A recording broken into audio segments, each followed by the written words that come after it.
Assalomu alaykum hurmatli kuzatuvchilar. Hozir biz mana kechqurun 8 bo'lishiga qaramasdan Uzun tumanidagi Ishonch savdo markaziga keldik. Xullas bu yerda hozir ukalarimiz, akalarimiz nimadir yangilik qilyapti ekan. Hozir sizlarga qisqacha shu yangilikni sizlar bilan ulashishga harakat qilamiz. Marhamat, tomosha qiling.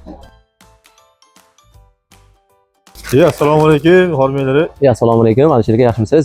Sog'lik, nima yangiliklar bo'lyapti? Bizda hozirda yangi yilga, yangi yil shirinliklari degan aksiyalarimiz boshlandi aka. Hozirda 26, 27, 28, 30 dekabr kunlarigacha mijozlarimizga juda ham chiroyli aksiyalarimiz boshlandi.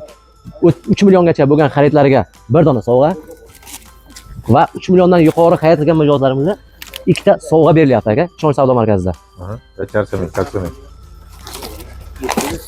Assalomu alaykum. Yaxshilik qalaysiz? Zo'rmisiz? Yangiliklar juda ko'p. Har doimda ishonchlar, yangi yil tuhfasi, sovg'alar tayyorlab o'tiribmiz. Ertangi kunga nasib bo'lsa tayyorgarlik aka. Ertadan boshlab kelaverasiz nasib. Chiroyli skidlarda, chiroyli sovg'alarda bo'ladi ishonchda. Hormaylar. Assalomu alaykum, Alisherga yaxshimisiz? Mana Alisherga ko'rib turganingizdek shuncha sovg'alar hammasi mijozlarimiz uchun va bundan tashqari Shimoliy qutbdan qorva chaqirib qo'yganmiz. Hurmatli mijozlar, ishonch do'konida sizlarni kutib qolamiz. Assalomu alaykum, hurmatli mijozlar. Hammangizni ishonchda kutib qolamiz. Ishonch har doimgidek zo'r. Sovg'alarimiz soni cheklanmagan, lekin pullarimiz cheklangan. Kelasizlar, kutib qolamiz.